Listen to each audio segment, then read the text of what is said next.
Let's get started. Breaking, mixed reaction, mixed verdict reached in Sean Diddy Combs sex trafficking trial. The feds took a big L on the RICO stuff. Let's take a look. Are getting the verdict coming in right now. This is coming in real time, and we have count one here. This is the racketeering charge. We have the count here of not guilty on racketeering. This is coming in real time. We have count two also coming in here, not guilty. That is the sex trafficking of Cassie Ventura. Count three, we have guilty. Count three is guilty for the transportation of Cassie Ventura. That is guilty. Count four, this is the sex trafficking of Jane. That's a pseudonym. Not guilty. Count five, we have guilty. That is 5 counts. We have a mixed verdict here. Again, count one, as it relates to racketeering, not guilty. Count two, as it relates to sex trafficking, not guilty. Count three. Is this the OJ situation again? No, dude. No, this is not the OJ situation. This is a dramatically different situation than the OJ one. First of all, there is no like prevailing narrative in the environment. There is nothing like, no, this is not, what the fuck? No. Guilty. Count four, not guilty. Count five, guilty. Now, we should bring up here, Misty, all of these counts have a range of different sentences, a range of different evidentiary burdens, a range of different outcomes we could have had here. But it is a mixed verdict, if you will. It's a mixed verdict, but it is a stunning victory for the defense. The Mann Act, these charges, these were the easiest for prosecutors to prove, the lowest hanging fruit, merely required showing that state lines were crossed for the purpose to engage in prostitution. We saw a lot of evidence on these charges, did not have that element, Laura, of force, fraud, or coercion. And this carries the lightest sentence of these charges. It is a maximum of 10 years. And keep in mind, when you're talking about maximums aren't the rule. They are the exception. They're for the most exceptional and severe cases. So now you're talking about a sentence that's potentially in the lower range with time served because he's been behind bars.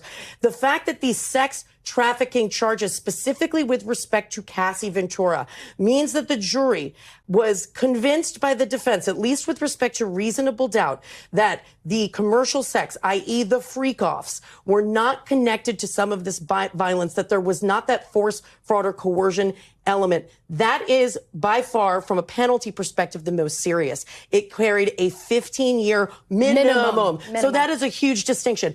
This is the best case scenario, in my view, for the defense. A lot of us opined yesterday that when the jury asked for a readback of Cassie Ventura and Daniel Phillips, one of the escorts' testimony, that read perhaps negatively for the defense. The jury was digging in to see if there was that force, fraud, or coercion. Clearly, it went the other way. And, it's interesting because the prosecutors had told them you don't have to find force, fraud, or, coercion on every single instance that he did this, right? You only have to find one. It doesn't have to be that this happened every time. But for the racketeering, you really did need to find a pattern of behavior. You needed to find a criminal enterprise that he engaged in with other people, right? When people think of racketeering, they think of the mob. They think of running drugs. They think of running guns. Now, I mean, they also think of rappers as well, considering that this is what they tried to do to Young Thug too. Federal prosecutors have used a far more expansive view of racketeering, especially in recent years in SDNY, right? Because they want to bring in all of the worst evidence. They want to stretch back the material decades ago. And so you've talked about how it allows them to tell a full story. Well, it turns out doing that in this case did not fulfill what the prosecutors had hoped, because obviously they have now cleared him. They have acquitted him of that top charge of racketeering. They have acquitted him of 2 other charges of using force and fraud, despite having that video, right, Misty? We talked about that video being so damning for him, where you see him on tape pulling Cassie Ventura by the hair. You see him stomping on her. The jury heard evidence that he actually paid money to a security guard to bury that video. Paid him. Wait, is his son pro Diddy? No. Why the fuck would I be pro Diddy, dude? What the hell? Who the fuck even is pro Diddy? Like, I guess maybe the misogyny tourists, they'll probably reach out and be like, oh yeah. But even then, the fact that he's like bisexual kind of cuts off a big chunk of the people that would be like pro Diddy in general. The only person I know who's pro Diddy is the motherfucking president, you know? Like the manosphere guys, even before we all found out like the extent of the cruelty, the extent of like the insanity, a lot of people immediately were like launching. A lot of people were immediately attacking Diddy because like before we found out more of the very clear disregard for human safety, they were already like, oh, he's gay. Like that was it felt like that was almost seen as like a bigger crime than the actual fucking harm that he was doing to like women and men, right? And it's just like DJ Academics maybe DJ Academics is pro Diddy. I can see that. How do you explain he got almost scot-free? I think the prosecutors fucked up, I guess. I don't know. Maybe they overextended with the RICO stuff. I mean, he clearly has a lot of money and had a fantastic defense team, you know?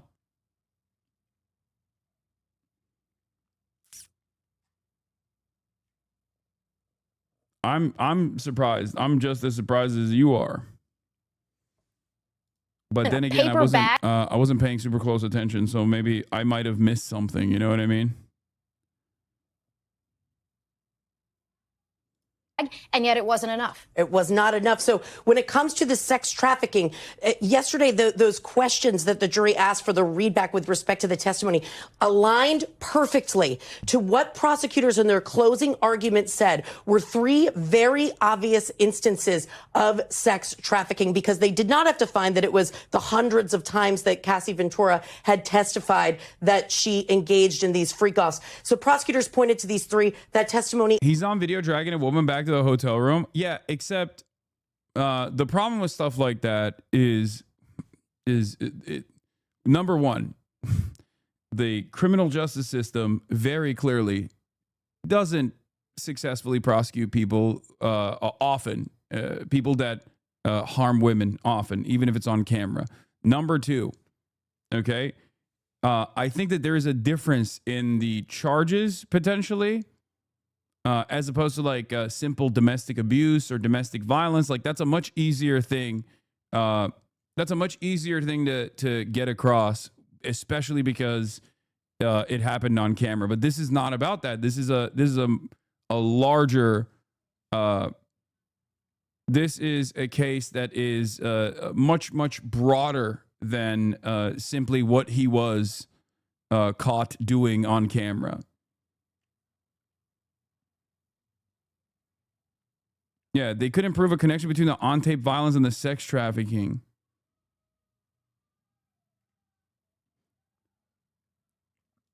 Aligned exactly to that, what the jury wanted to hear. So here's where the defense clearly broke that chain, because what needed to happen was that the jury believes that the commercial sex act, so those freak-offs, that Cassie Ventura engaged in them because of that violence, because of the force that Combs was exerting, because of extortion about releasing these. Yeah, the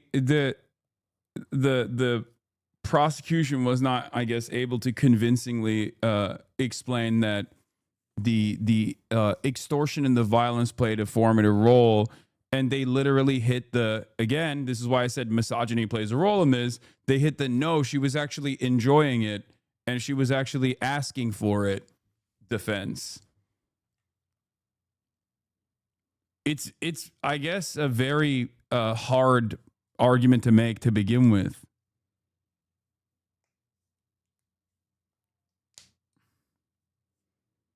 In the simplest terms, that's what it is. They were able to at least convince enough members of the jury that there was reasonable doubt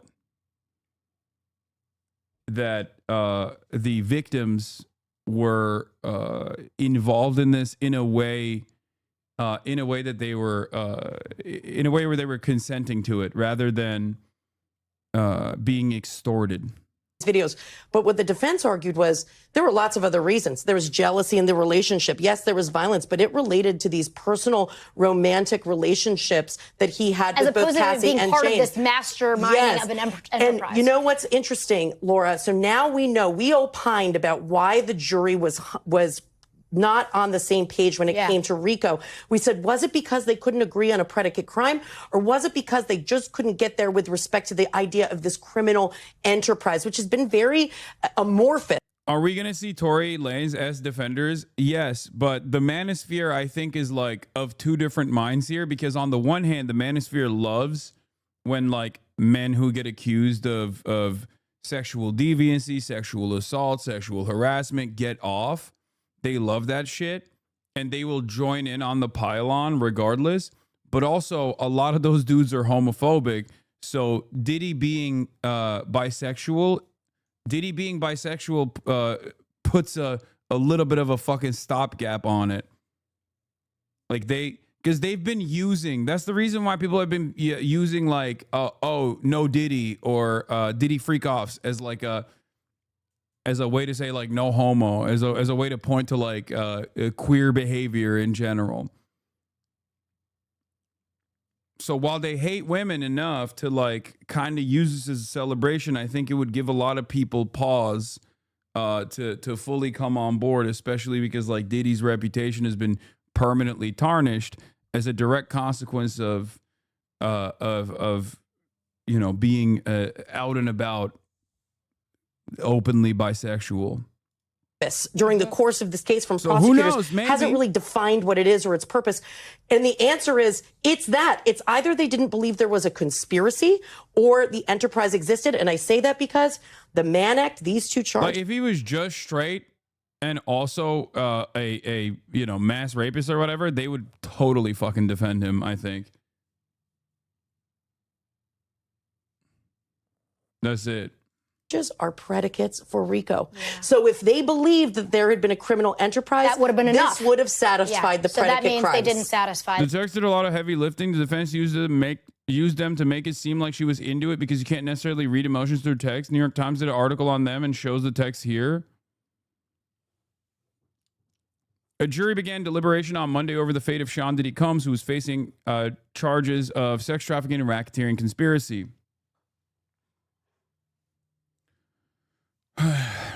The jury will have access to hundreds, if not thousands of pages of evidence presented during the trial, including a year's worth of text messages that chronicle Combs' relationship with the two women at the center of the case.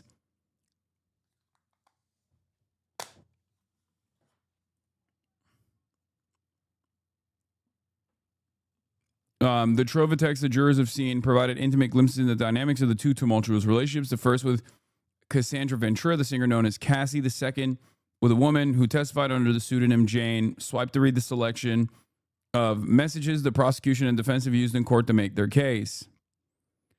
The words sent between Sean Diddy Combs and his girlfriends have been cited as crucial evidence by both sides of the case that hinges on whether sex marathons he directed were coercive.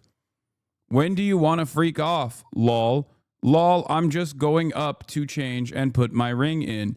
I just picked it up. I'm always ready to freak off. Lol, lol. You tell me the day you choose. It can be whenever, ? Says Cassie. Diddy says, name the night.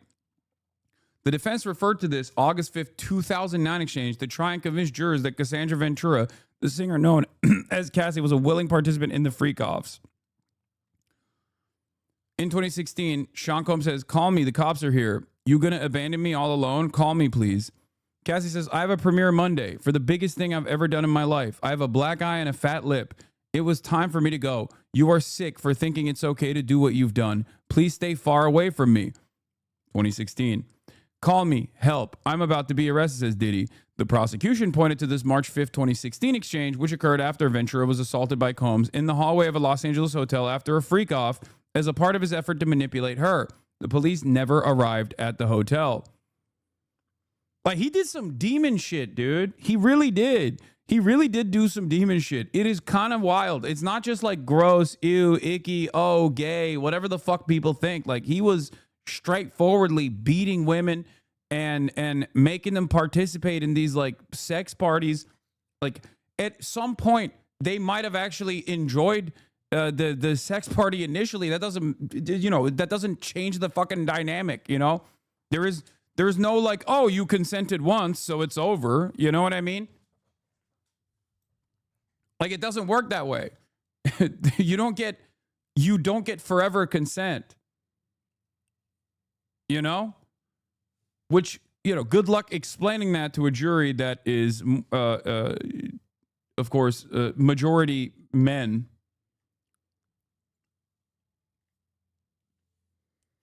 I wish we could jog this back to when we first started dating and just getting to know each other. Ever since I opened Pandora's box, I've never been able to close it.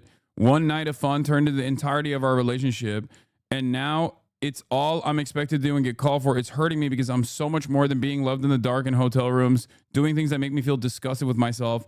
I'm confusing your lust for me as real love.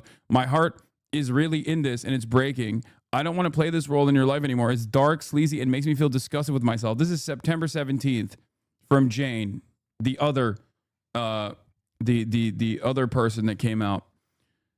My heart is really in this and it's breaking. I don't want to play this role in your life anymore. It's dark, sleazy. It makes me feel disgusted with myself. I feel it's the only reason you have me around and why you pay me for the house. I don't want to feel obligated to perform these nights with you in fear of losing the roof over my head. I mean, this is literally coercion, right? I don't want to keep feeling like that anymore. I'm crying as I type this. We just need to talk like adults and figure out where we'll go from here. He says, girl, stop. Prosecutors use this September 17, 2023 exchange with a second woman who testified under the pseudonym Jane to show her increasing disinterest in hotel nights. September 24, 2023. I can't even look. It will drive me crazy. Laughed at above message Jane laughs at. You might blow up, daddy, like a locomotive muy caliente. In its closing argument, the defense pointed to this exchange as evidence that even shortly after an episode the government identified as a time when Jane was sex trafficked, she appeared to describe video footage of a hotel night as exciting. So they made short work. They made light work of the evidence that the prosecutors had laid out by basically hitting the classic, oh, no, you don't understand. She was asking for it defense. Straight up.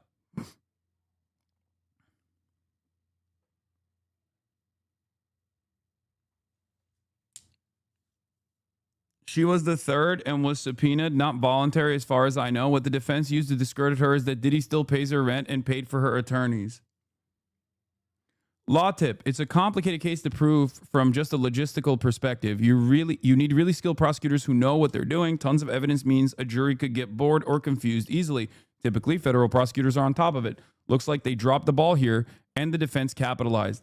It is a shocking it is a shocking display, especially considering that federal cases like this are they have a 98% success rating or something. Like, federal prosecution's pretty fucking on it. Like, it is the one group that is incredibly successful in terms of identifying exactly what they can get out of people, exactly what kind of charges they can bring up, so they don't over prosecute and then end up losing. They also are pretty good. Usually, they're notoriously very good. So I don't know. I don't know how the fuck they did that. Not if you're rich. No, even if you're rich. What do you mean? The feds. I'm about to be a criminal defense attorney, and the common notion throughout the criminal defense community is when the feds got you, they really got you. Exactly. Which is why it's like a little surprising, maybe in shitification, who knows? But even the dynamic of like misogyny being weaponized for the client here by the defense is supposed to be inconsequential, considering how much evidence the prosecutors are supposed to present.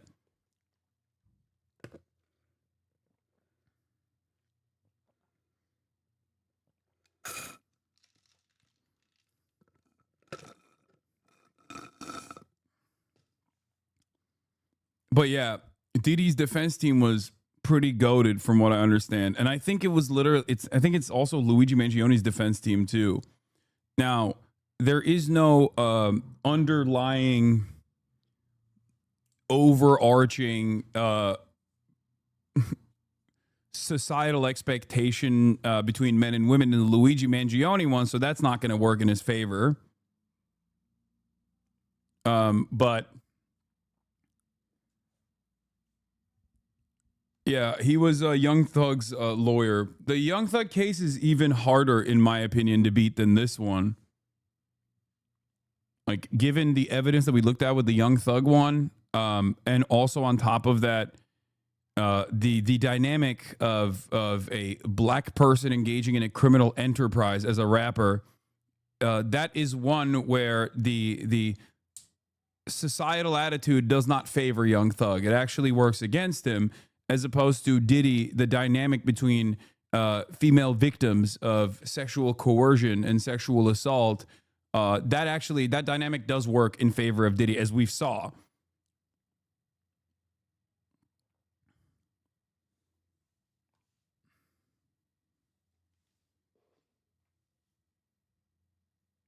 But who knows? Who knows what happens with Lil Durk too in the future? I mean, the feds clearly are no longer as the feds clearly don't have the same motion that they once did. That's what I'm seeing. Okay, I want to go to Chloe Malas, who's standing by outside of court right now. Chloe, obviously a very emotional scene playing out in court. We don't have cameras in the courtroom. Yeah, that's also true. The Young Thug case was a state case, worse prosecutors. There was a fuck ton of corruption surrounding the case that got the eventual reason for the state offering Young Thug the insane plea deal that he got. Fair. That's also true. It was super high profile in the worst possible ways. The ambitious DA also was like going after Trump, and then there was a little bit of kismet going on there as well, because like the DA was already under a tremendous amount of pressure from trying to do a racketeering charge against Trump, which I was very excited for. She should have just fucking focused on that, you know, instead of getting her boyfriend involved in some of these cases. But it is what it is. All right, that wasn't even that shitty, but that did work in that did certainly work in Young Thug's favor for definitely. You are in a video about mason jars? Wait, what? All right, let's but we do have a team fanned out all over that building that you're looking at right now. Bring us inside the courtroom, if you will, Chloe, about what is happening in there. What is the reaction as this is still playing out and the judge thanking the jury now? Even though there are 2 guilty counts for the Mann Act, Laura, the transportation to engage in prostitution, this is a massive victory for Combs's 8-person defense team. Tenny Garagos, the daughter of celebrity attorney Mark Garagos, who is one of the lead attorneys for this criminal case of Combs, she's wiping tears. This is a massive moment because, like you said, sex trafficking had a mandatory 15-year minimum. I mean, the prosecutors, they painted Combs as somebody that was beating women, which they owned up to, but running a criminal enterprise, and that he sex trafficked 2 of his former girlfriends, Cassie Ventura and also Jane, who testified under a pseudonym. This is undoubtedly a massive blow to the prosecution, who brought 34 witnesses. They talked a lot about these co-conspirators that they say carried out this illegal activity on Combs's behalf. I mean, you have 6 of his children in there. His mother, Janice, who has been inside the courtroom every single day. Diddy is praying. He is doing a prayer show of his prayer hands to the jury right now. I mean, I sat there in that courtroom almost every single day, and I watched the faces of those jurors, and you could tell that there were several of them that were not buying what the prosecution was putting forth in their arguments. I saw some roll their eyes. I saw some even fall asleep, some clearly not buying what the prosecution was saying in their closing arguments. On the other hand, during Mark Agnifalo's theatrical closing arguments, there was even laughter from some of the jurors. It was very clear, Misty Maris and I have talked about this at length, that there was dissent when it came to the racketeering. And I think that it is incredibly powerful that this jury some were unpersuadable, that overnight they were able, within just an hour, to come to a unanimous verdict on the racketeering conspiracy. I mean, again, Combs, who does not have a lengthy criminal record, this is somebody that Mann Act, it's a 10-year mandatory maximum. It's unlikely that he would get that full 10 years. So this is a man that could see a few years behind bars. Again, this is a very emotional day. We are expecting the attorneys to give. Yeah, I saw CNN reporting people outside the courthouse pouring baby oil on each other. We are a deeply unserious society, man. It's like, brother, even if like there wasn't enough evidence, let's say, to convict someone beyond reasonable doubt that like they did racketeering or they were basically the head honcho of a criminal enterprise that was like sex trafficking women and setting up these like sex parties and extorting women to participate in them. Okay, he's still on video fucking like beating the shit out of his girlfriend. Like, he's still like a sex predator. You know what I mean? Like, what are you doing? Like, oh, baby oil. Like, oh, sick. I don't understand that. Like, I don't understand. Like, even in the lightest version of events, like, there's still a tremendous amount of awfulness. And then there was a judge coercing a witness to testify in his chambers without the defense being present. Insane constitutional violation of a crime. You forgot the most insane part of the YSL case. Oh, yeah, that's right. I think people just have a fundamentally poor understanding of consent. Once the jurors saw the text of the women agreeing it's over, they don't understand coercion and manipulation. The victims are predominantly black women. This is a major factor. I think that definitely also plays a role in it as well. You got 8 men involved in it. But yeah, I've talked about this since the Me Too era, that like we just don't have well-defined boundaries in terms of like interpersonal relationships between men and women and as a consequence of that, and as also a direct consequence of like really bad education surrounding consent and surrounding how to deal how men should treat women in general because of patriarchal constructs. There is still a shit ton of dudes that don't maybe even look back at their previous interactions and look at this kind of backlash that has taken place, and instead of recognizing that like they should change the way they carry themselves, they have basically created a backlash against this wave of women demanding justice. So that's why you see so much like celebration of this kind of thing. That's why you see all the misogyny tourists as well, where people are just like, well, I could be in that situation. I have been in a situation similar, maybe not like directly similar to Diddy, right? Obviously not. That's a fucking unique case. But I think a lot of dudes just basically see this situation and go like, well, they're going to come after me too. They're going to come after me as well. What the fuck? I don't know. That's what it feels like.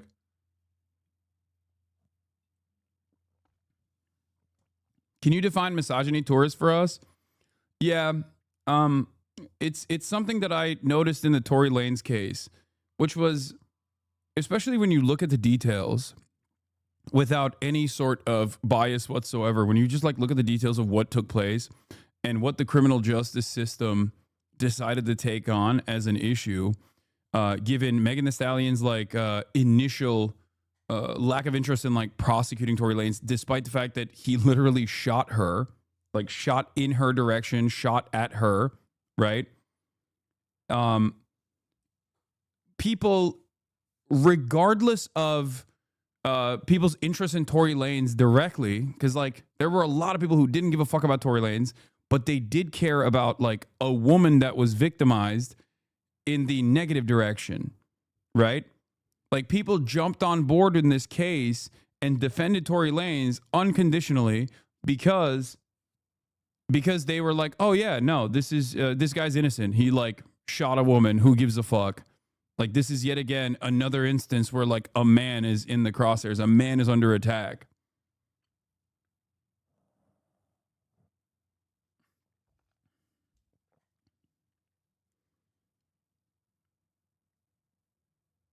Yeah, the individual were not attacked, but their perceived social caste was attacked.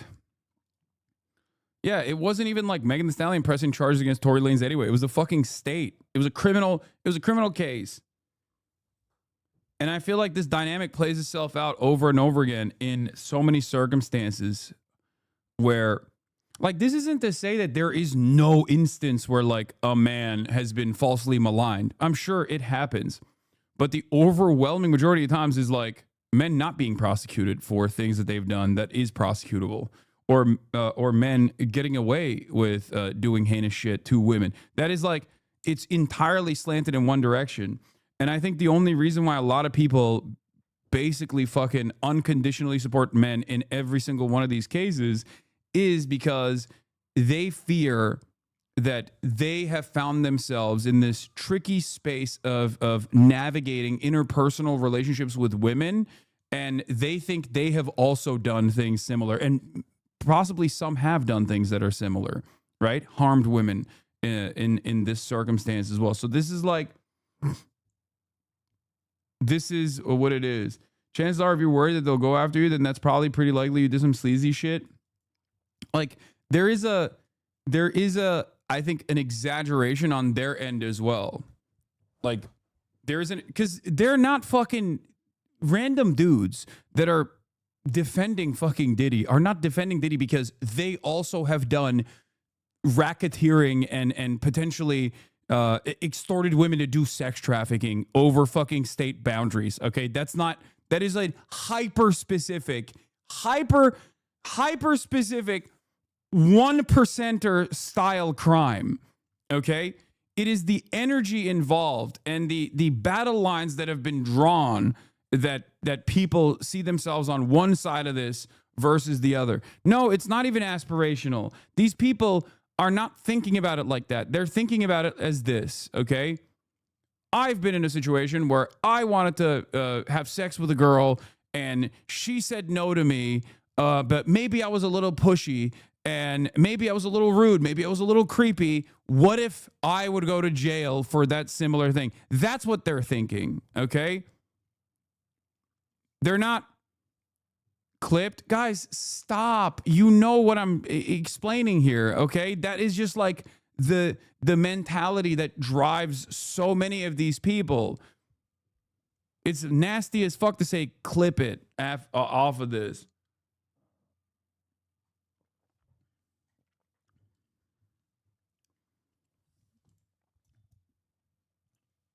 Do you understand?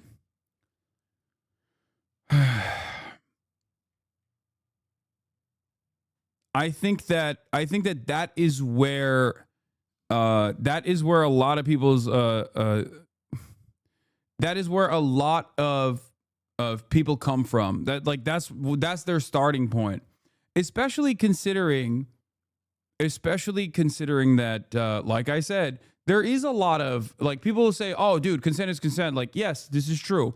But there is also still, like, interpersonal relationships are difficult to navigate, especially for heterosexual people, especially between men and women. Okay, when you're young, even when you're older, there's a lot of social conditioning that factors into the way that people react to one another as well. It makes things much worse, right? It's already difficult to begin with, but then on top of that, you slam on the societal expectations, the societal dynamic of like how women are supposed to present themselves and how men are supposed to present themselves and how what societal expectations are and what women should and shouldn't do and how women should conceive of bad experiences that they might have gone through. Like how should they reflect on that? All of this stuff factors into the dynamic of silence that revolves around these kinds of issues. Like on the one hand, the expectation, the societal expectation is that women are supposed to be quiet in these situations, right? Like they're supposed to, they're supposed to be the ones, societal expectation is that women are supposed to be the ones that are not making the first step, right? They're the ones who are supposed to be receiving the flirtatious advances. And then women are also supposed to, women are taught to be reserved and not actually explain their demands clearly in a definitive way, because if you do that, then you're seen as a bitch, right? And this works. This is a part of every facet of existence where women in the workplace also run into similar issues as well, right? So then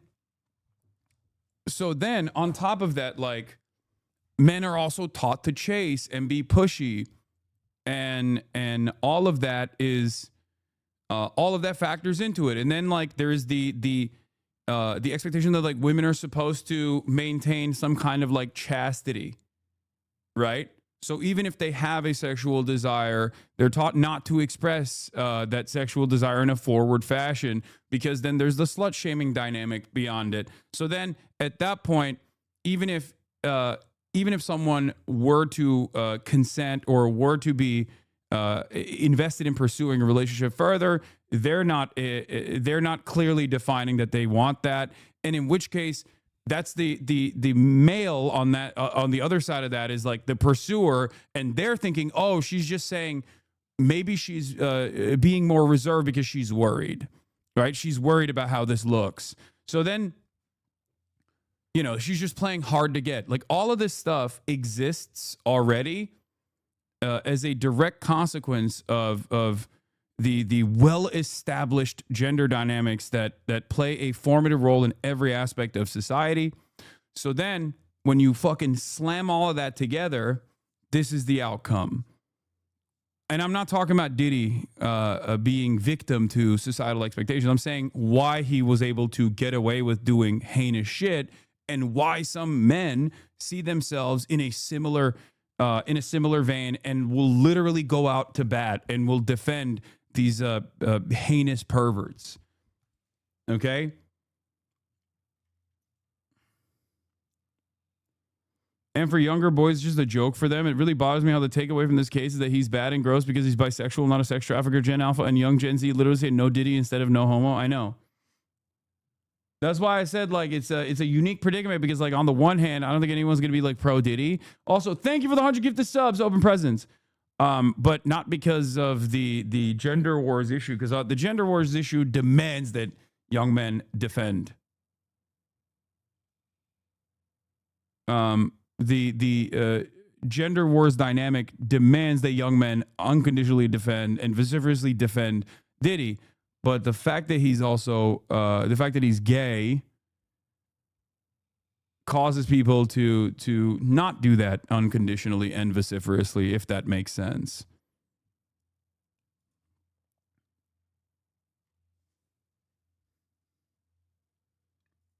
A press conference, the prosecutors have said that they will be giving a written statement. They will not be speaking today. We also know that the Fawning can also appear as compliance to prevent harm. For example, if an individual knows their attacker will harm them physically if they fight back, they may comply in order to protect themselves. This does not mean that they consented to abuse or assault. It just means that they were trying to prevent the situation from escalating. Yeah.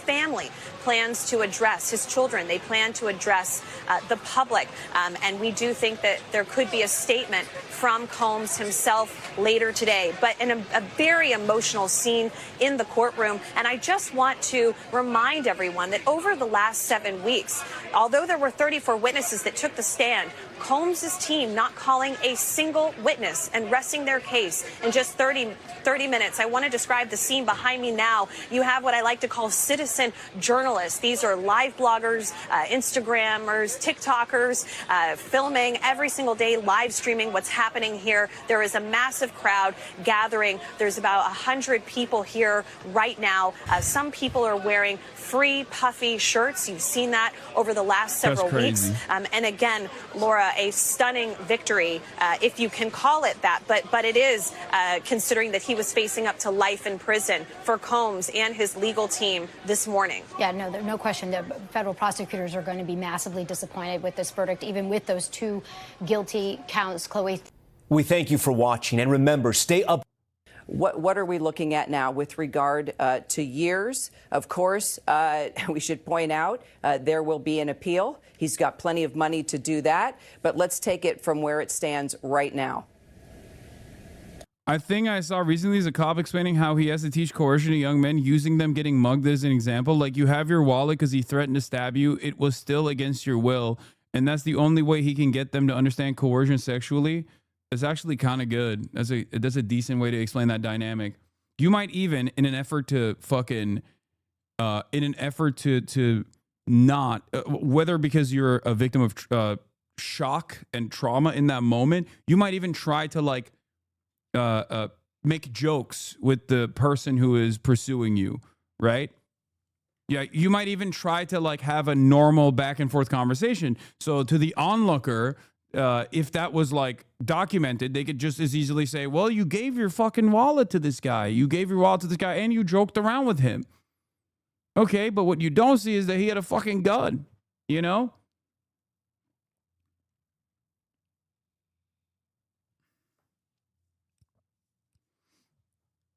Yeah, you might even try and use humor to de-escalate the situation. That doesn't mean that there isn't coercion in that circumstance. There's certainly coercion in that circumstance. Consent was explored by the psychological expert that the prosecution called. Defense picked apart her credibility by showing that she only testifies for the state and is highly paid. An effective cross can heavily discredit a witness like this, especially if the witness is saying stuff about consent the jury doesn't already know, like we do. Juries are normies. Exactly. And you gotta factor in the demographic profile of the jury as well. Jury selection is a massive part of this. Obviously, that's like legal teams usually have an entire legal teams have a specific group of people dedicated to doing the perfect jury selection. And I think that this is one that heavily favored, as far as I understand, the jury, as its demographic profile, the jury heavily was slanted in the direction of defense, male majority. I think in this circumstance, like even women have the capacity to exhibit misogynistic tendencies, misogynistic opinions, as we've talked about before, because that's how patriarchy works. There are plenty of women, as we saw with like the Cuomo stuff. There are plenty of women who like automatically assume that like guys do this kind of thing. It's normal, right? Not like the oil and the extortion and the sex trafficking, but like, you know, this is a rich, famous guy.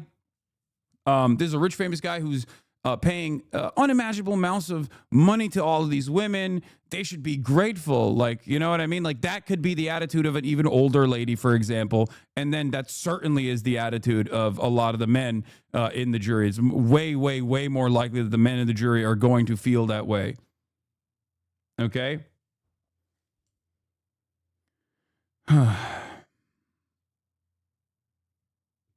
They also brought up how much expensive stuff Diddy bought for them to say, oh, but he was giving them so much money. Exactly.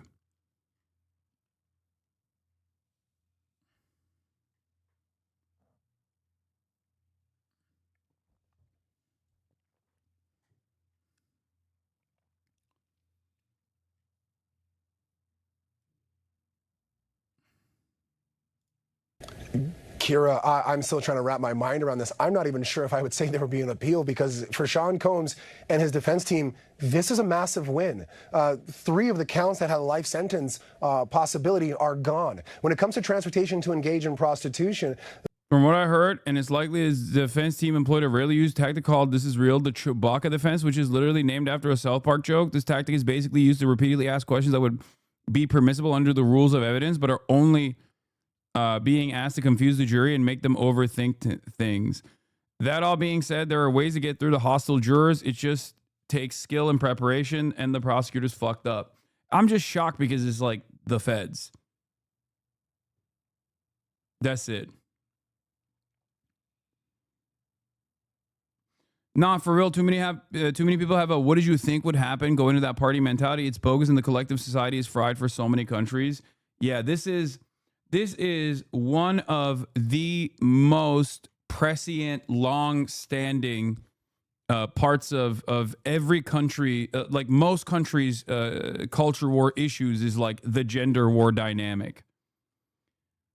It kind of goes away every couple of years, and because the state is woefully inept at prosecuting these kinds of things, then there is like a decentralized effort to take matters into their own hands, like out of an understandable, genuine desire for justice. Women will sometimes take matters in their own hands. That's how the Me Too movement happened. And when that takes place, there's also like a pendulum swinging in the opposite direction as well. There's also opportunists like the Time's Up movement, people that literally work with Andrew Cuomo that like basically tried to use this real genuine concern as a means of like career advancement.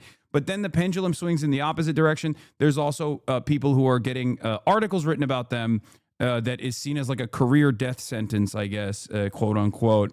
And then that is and it's not over like any sort of serious violation, but instead is treated with the same severity. And then the cultural pendulum swings in the opposite direction, and then you have the Amber Heard, Johnny Depp stuff, and now we're officially in the post Me Too era, where the pendulum is officially swung in the opposite direction, and people are getting incredibly vicious, like with the Andrew Tates of the world, with the Manosphere. People are getting incredibly vicious for perceived slights, and are actively defending men across the board, unconditionally, without even like looking into it, without even addressing any of it. And it's like it's swung back into the previous standard that was in place already before the Me Too movement. Do you know what I mean?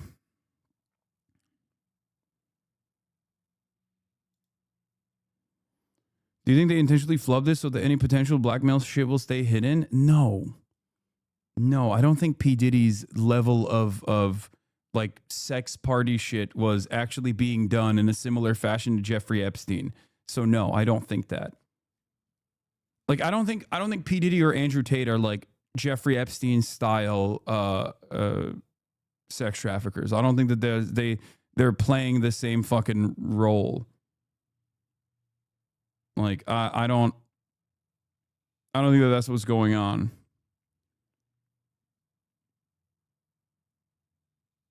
It was, mate. Okay. Like, it's similar as far as like crimes being committed. It's not similar as far as like what the goals were here. Okay? You can't compare. Jeffrey Epstein is like truly a unique figure as an asset for intelligence, for numerous intelligence communities, especially Mossad and the CIA. That I believe that Jeffrey Epstein was a sexual blackmail operation and a fixer of sorts as well. But a person that was like the glue for a lot of the societal elites down to like fucking royalty. Okay, that is an entirely different standard that I don't even know if we'll ever.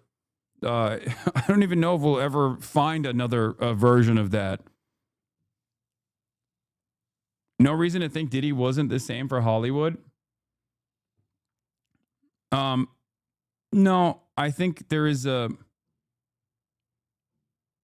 What? I feel like you have a little sampling bias. Your job is mostly looking at reactionaries doing things like essay or worse apologists. Maybe I'm wrong, but I think normie discourse ain't tainted to that degree.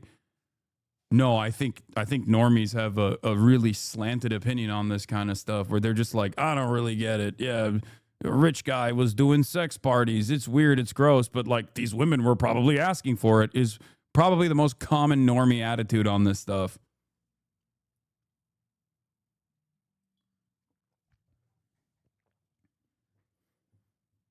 Like most normies when you look at it are grossed out more so by Diddy doing these freak offs. but also not only doing freak offs, but also like doing them in a way where, I mean, he was doing gay shit too.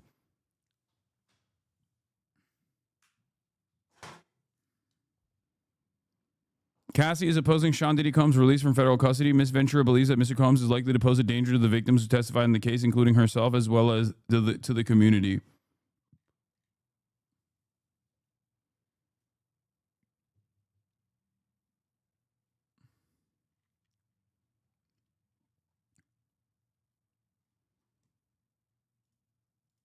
The minimum is nothing. There's a theoretical possibility that he walks out on probation. Now, do I think that's going to happen? No, but the max is 10 years. Even if you were to take both sentences, and he's not going to get 10 years, they're going to look at his criminal history, mitigating circumstances, aggravating circumstances, and I would assume that he gets somewhere in the middle ground, maybe like 3 to 5 years, 3 to 6 years, possible through that sentencing range for each count. Sean Combs going to trial where he was facing life and being able to walk out with something under 10 years, well under 10 years possibly, that is a victory. Will he appeal? Sure, that's his right to do so, but I don't see an appeal here. I think you take this as a win, you serve the few years that you may get, and you be happy that you didn't get life. I'm somewhat shocked as to the trafficking for Cassie. I thought that might have been a stronger case for the government. I didn't think that they had the RICO, and I definitely didn't think they had the Jane trafficking. But this is, I think in only so many words, and I keep saying it, I think this is a positive result for Sean Combs and his team.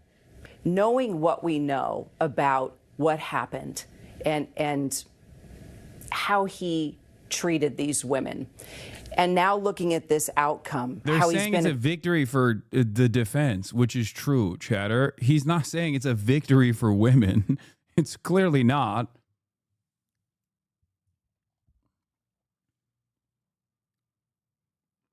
What? Extortion doesn't need to be geopolitical to yield power. Mock it all you want, but think it through. Dude, I'm not saying he wasn't doing extortion and no, you're misunderstanding me. I'm simply stating that the Jeffrey Epstein sexual blackmail operation was infinitely more sophisticated than a rapist, perverted Hollywood sex trafficker. Okay, that's like the scope of what Jeffrey Epstein was doing is like far different than what Diddy was doing. They are on an entirely different plane of existence. And I was only saying this as a direct response to a chatter speculating that maybe they did a piss poor job of prosecuting him because you know, he's an asset or something. And I'm saying I don't think that's the case.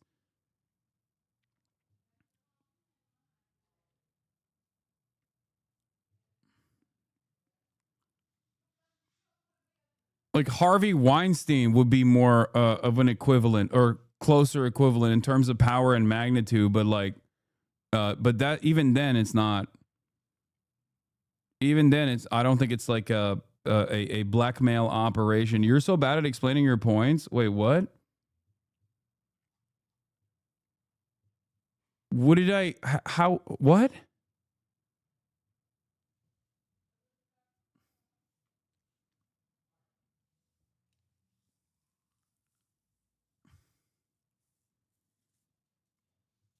I don't know. I feel like chat gets it. Maybe you didn't, but I can try and explain it again.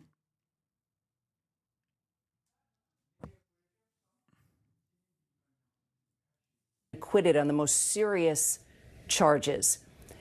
Your overall thoughts moving forward about what this says about the Me Too movement, the power of a music mogul when he has money, when he has fame. Your thoughts?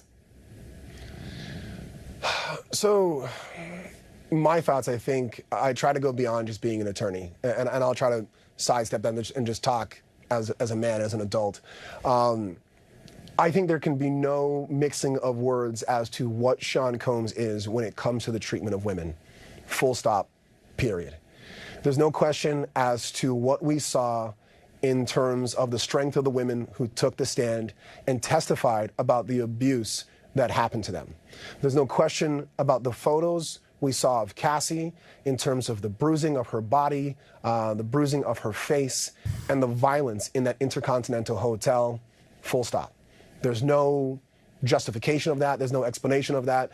And I think in terms of the Me Too movement, there should be strength in the fact that those women were believed in terms of what they said.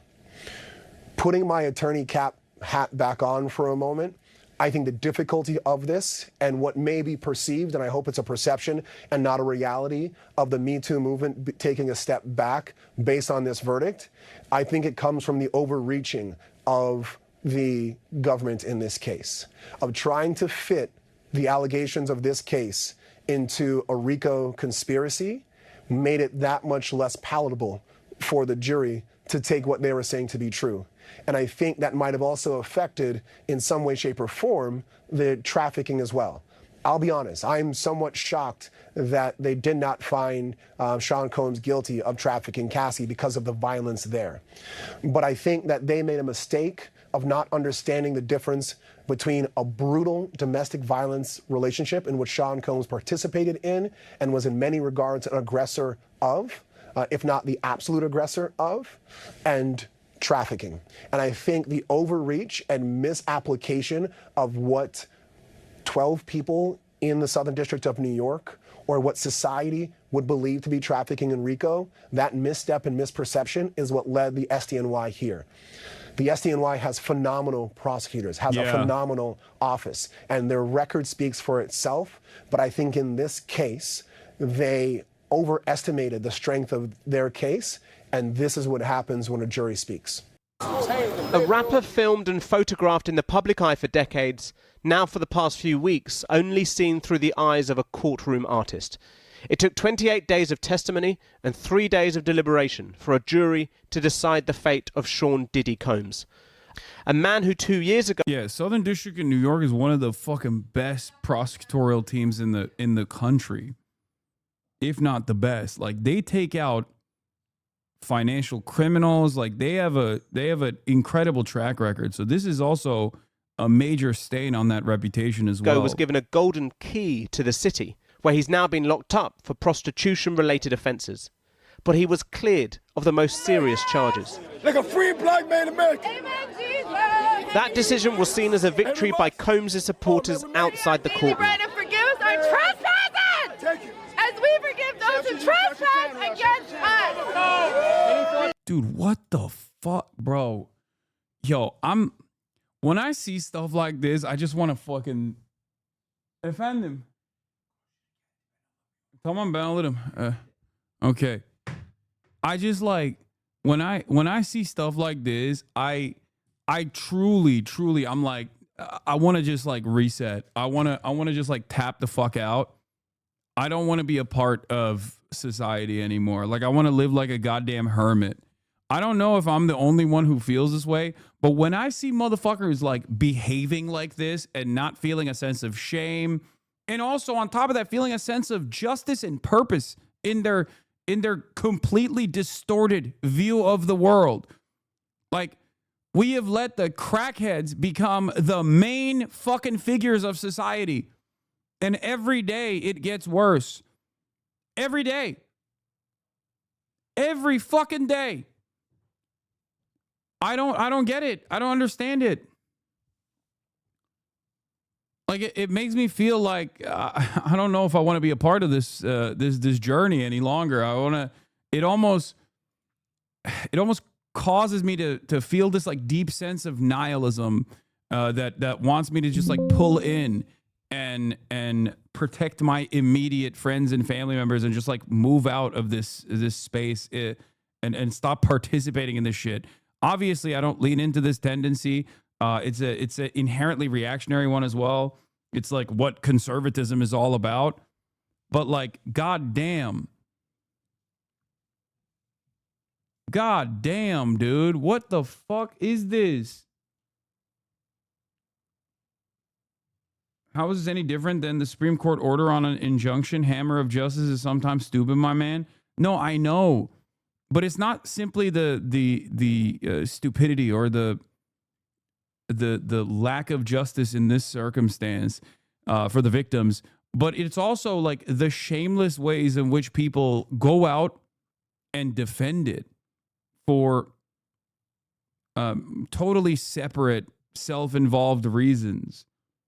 Do you not understand? Like, when you see this kind of thing, like, you should be embarrassed to want to fucking cheer it on, dude. Like, what the hell?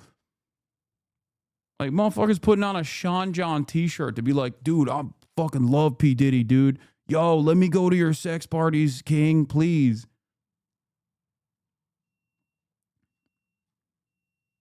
Like, what the fuck? What the fuck? What is that? I mean, what actually is that? Who does that? No one is cheering it on, but instead they're hitting record? What? As well as his family, their smiles evident. But the reaction was also heated. What are you talking about? What are you talking about? Do we want to hear from the One of the key witnesses in this case was Combs' former girlfriend, the singer Cassie Ventura, who accused him of more than a decade of abuse. Like, that's crazy, man. He's on camera. He's on fucking camera beating her. Like, this is a person who was closely associated with this individual. Like, like, how is that? I don't understand how you look at this and you go, nah, I don't think she's got. I think she has a secondary cynical purpose for this. It's like, I don't get it. This shocking video from 2016 showed him beating her as she fled a hotel. She testified that she was escaping from one of his sex parties. The prosecution's case centered on those parties, what Combs called freak-offs. And Miss Ventura said she was plied with drink and drugs, as seen in government evidence. She also said he would then force her to have sex with male escorts in events that often lasted days. She alleged he would often masturbate or film the events, later using the videos to threaten and control her. Raids on Combs' homes in Florida and California last year found evidence of these freak-offs, with federal agents finding drugs, weapons, and copious amounts of baby oil. Miss Ventura brought a separate civil case against Combs for the abuse 2 years ago, but her story was not unique. Another ex-girlfriend read about Miss Ventura's story at the time and sent a text to Combs saying, "I feel like I'm reading my own sexual trauma." She became the other key witness in this federal case, known to the court as Jane, having asked for anonymity, and her and Ventura's testimony were key to the prosecution. But the case was not strong enough to convict Combs on all counts. Count 1, not guilty. Sex trafficking, not guilty. Transportation. So the sex trafficking. Like, using terms like grape, unaliving people, sex trafficking. I'm done. Dude, we're fucked. State of disrepair. State of disrepair is done. The verdict from the jury has just filtered through to the street outside the courtroom, and you can feel the buzz, because this is what the jury decided. On 2 of the charges of transportation to engage in prostitution, guilty on those 2 charges for Sean Diddy Combs. But on the 3 other charges, 2 of sex trafficking and 1 of racketeering conspiracy, the one which the jury really struggled with yesterday, not guilty on those 3 charges. Yeah, unless you're like an actual family member, even in which case, like, you should probably not be celebrating. You should feel a sense of shame, a deep sense of shame. But unless you're like an immediate family member of Sean Diddy Combs, like, what the fuck are you doing celebrating this shit? Like, I don't get it. I don't understand the team sports mentality on this stuff. Like, are we as a society so fucking broken that, like, we need a sense of community over, like, defending people who are doing sex crimes? Like how is that? Like, how? What the fuck? How does this happen? How does this happen? How do you find yourself in a situation where you're like, I fucking love this shit, dog? Yo, this guy, like, people who don't care about the music, people who don't care about the art, people who don't care about, like, who have no personal emotional involvement in, like, Sean P. Diddy Combs' life, that are simply joining the team sports mentality on the basis of the harm being done to women, blow my fucking mind. We're pleased that he's finally been held responsible for 2 federal crimes. Black community feeling like only black men are targeted. I mean, there's a truth to this, except you also have to just stick to your politics. This isn't your style. One person cannot be convicted of RICO. That he's never. Y'all are so judgmental and smart, but don't know the law. You should speak. You think this is not politics? Like, I'm confused. I'm talking about the political aspect, the gender dynamic. I'm talking about misogyny. I'm talking about patriarchy and how it played a formative role in the defense being able to actively pick apart the testimonies of numerous victims. Like, what do you mean? And as far as like the black community feeling like only black men are targeted, I don't even think the black community overall, there's like some, from what I've seen, there are some elements that said that like there's a classic take that sometimes happens where people will be like, oh, this black celebrity wanted to buy a predominantly white asset, right? Like an NFL team, or he went after the Rock Nation, like, and Jay-Z is like the Illuminati, and that's the reason why he's being targeted, or he wanted to buy a record label, and then that's the reason why he was targeted like this. Like, this happens as well. I would go so far as to say that this was incredibly, this kind of like reaction was incredibly limited.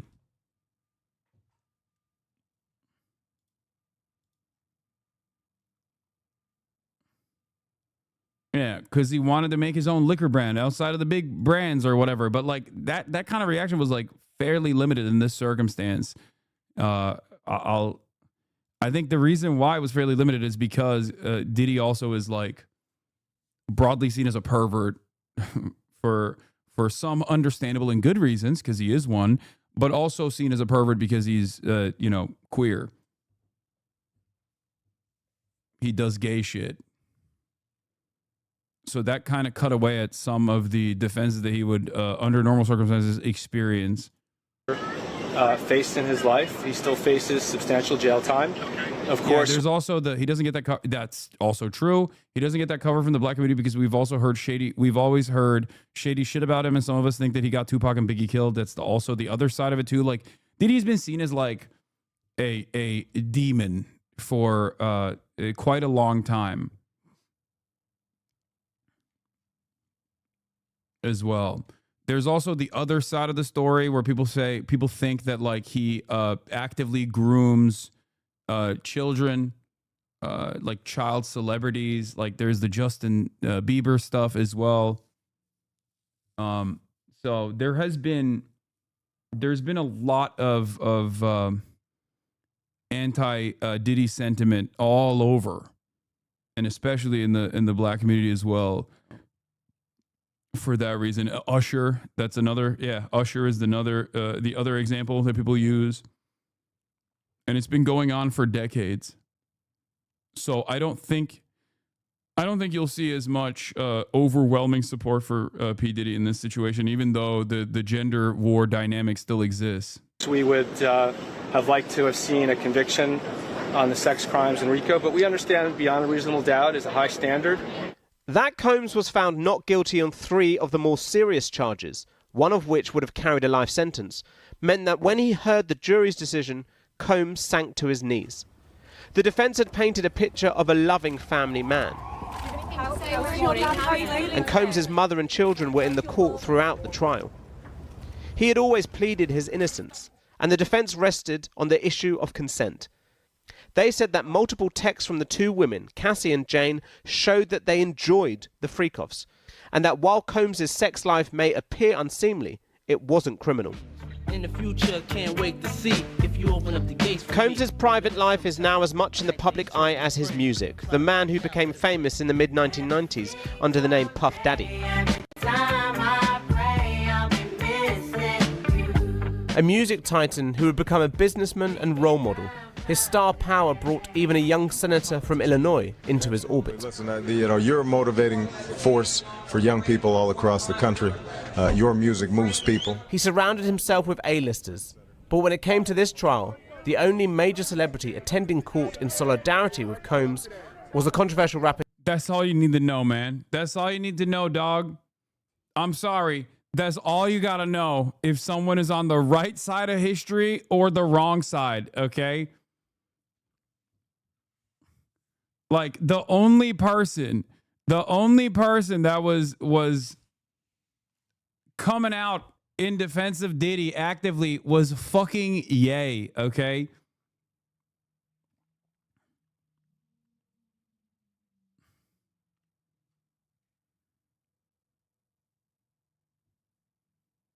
What? Sorry if you mentioned it already. Just joined Channel 4 UK, 10 p.m. UK time. What does that mean? Yeah, they were Combs. Apparently, Combs supporters were spraying baby oil on themselves, on each other outside the courthouse. Bro, I'm telling you, it's like we are so truly fucked as a society. Like, this is so busted, brother. This is so messed up. This is insane, dude. It's like, this is the Boondocks episode playing itself out in real life. Like, this is the Boondocks R. Kelly episode in real time, dude. What the fuck? And it's like, it's partially, it's not because like they fucking are big fans of Diddy. I think it's just clout too. It's like part insanity, part clout, part misogyny tourists, you know?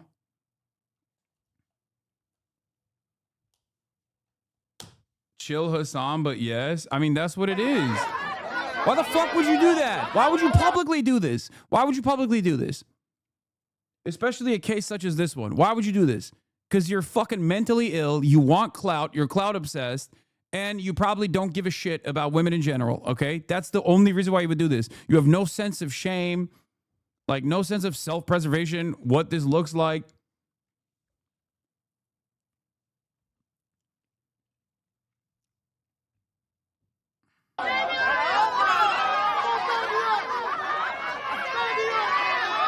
I think people were always this crazy and this fucking stupid. It's just now there is an incentive for people to be this crazy and this stupid in broad daylight because they get attention out of it. Do you understand? There is a very distorted incentive structure that exists now for people to behave in this like shameless capacity. There are movements that you can get behind. There is a lot of momentum in this direction, gender wars being one of them. And that's how you arrive at this insanity. I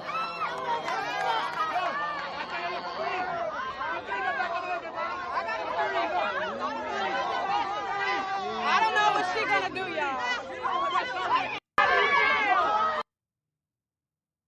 Yeah, I mean, maybe R. Kelly did urinate on this woman, but America urinated on R. Kelly. Oh. Okay. Anyway, I'm not going to do that right now because I feel like it's too jokey on a very serious situation. For Ye, formerly Kanye West. Is Sean P. Diddy Combs forever. And that star power is why he also had so many supporters outside court today. Because I am an avid supporter. I loved him since the 90s, like we all did. His music and everything he stands for. And the fact that he was still found guilty on 2 charges, does that change your opinion of him? Of course not. Will never change my view on him in any type of way. You were found guilty, 2 charges. That's not a success. That's maybe a C+, maybe. A case that attracted the world's attention with a dramatic ending. The judge will decide Combs' sentence at a later date. He's been spared life in prison, some solace for him. But he will still face justice for 2 charges, and that is some solace for his victims. Well, Sean Diddy Combs was one of the most powerful figures in hip-hop and the media industry, who still faces dozens of civil lawsuits accusing him of sexual assault, all of which he denies. So how did he become so influential? Our culture correspondent Minnie Stevenson reports, and just to warn you, the report does contain flash photography from the start.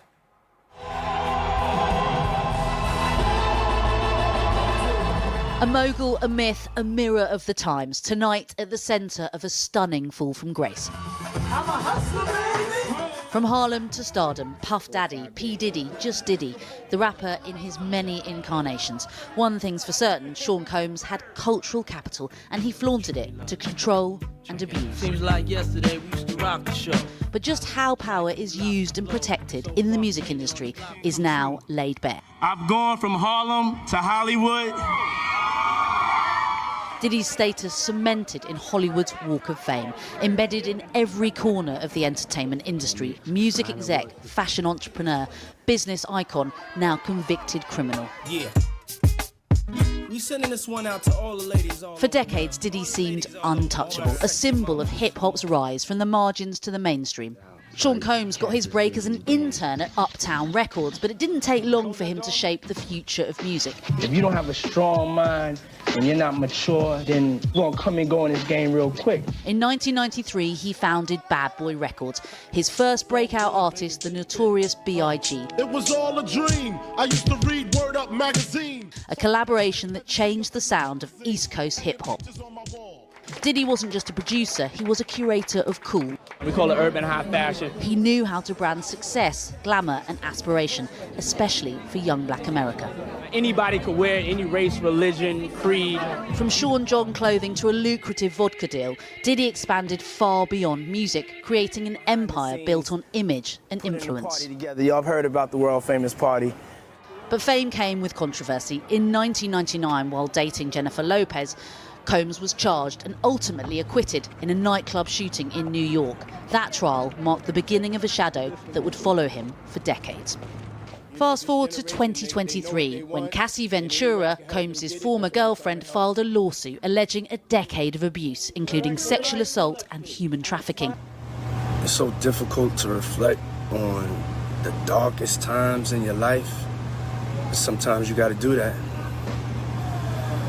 I was up. I mean, I hit rock bottom, but I make no excuses. My behavior on that video is inexcusable. Though the case was settled within 24 hours, it opened the floodgates. While Diddy now faces a hefty prison sentence and the prospect of having to settle dozens of civil lawsuits, allegations of rape and drugging, which he's always denied. You're even bored of this coverage? I'm not. I'm not at all. Is there a way to consume art from vile people without supporting them in some way? What art are you going to be consuming from fucking P. Diddy anyway? What do you mean? Like, don't worry. This is one of those unique instances where, like, what are you, a fucking big Sean John fan or a big Ciroc fan? Is that what it is? You're like, I have to get my Ciroc on, dude. I have to wear my Sean Johns, you know?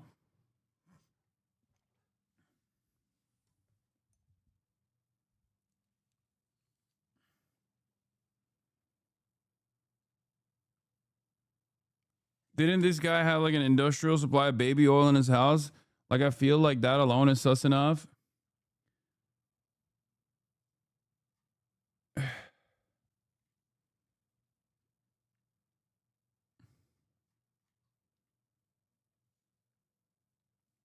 Is he still looking at several years in prison? Yes, but like, if all the charges kicked in, he was spending the rest of his life in jail. Now it's like, I think it's like 10 years, but the defense will go for 5.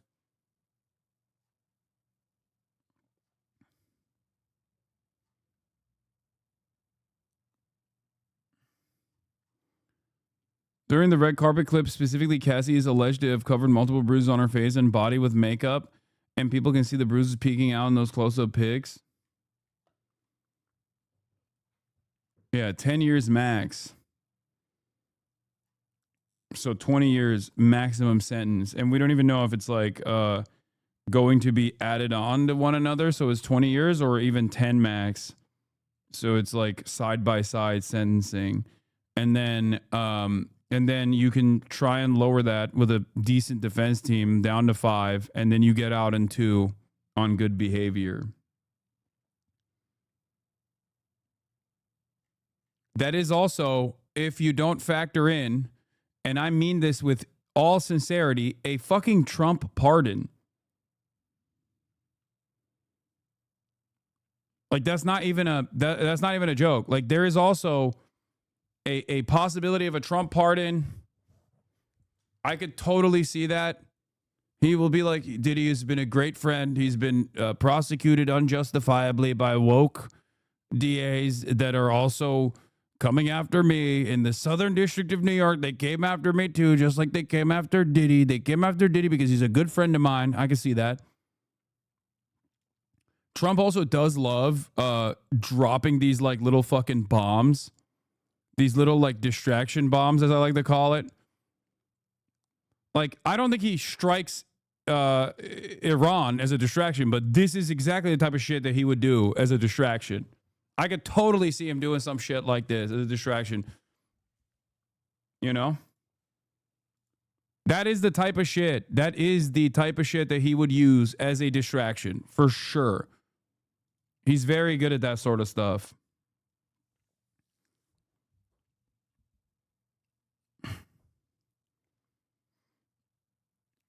Will Trump pardon Diddy after the guilty verdict, and can he? The answer is yes. Like I was asking exactly, did I support people like this? I also stopped listening to a certain band.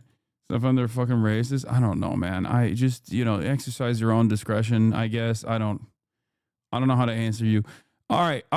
Let's move on from this, because you might be wondering what the distraction could be about. And this is definitely something that is an ongoing incident, an ongoing back and forth. Here it is, ladies and gentlemen, the Big Booty Cheeks bill. A massive wealth distribution for the wealthiest in society in the form of making the tax cuts that Donald Trump actually implemented in 2017 permanent. While also simultaneously increasing the budget for Trump's immigration detention and immigration enforcement by $175 billion, that is with a B, $billion. Okay. Luckily, as I said yesterday, there is some discontent coming from the Freedom Caucus, the Tea Party psychos. They are pushing back on this, it seems. So there is some hurdles here. Obviously, if they push back and they write a new bill, that has to go back to the Senate. And therefore, it will move past the July 4th deadline that Donald Trump had put on this. So there's that. They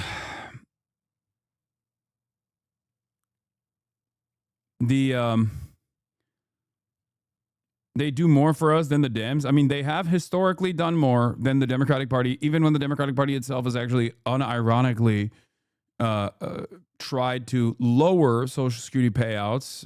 When Barack Obama tried to do this conciliatory COLA, the cost of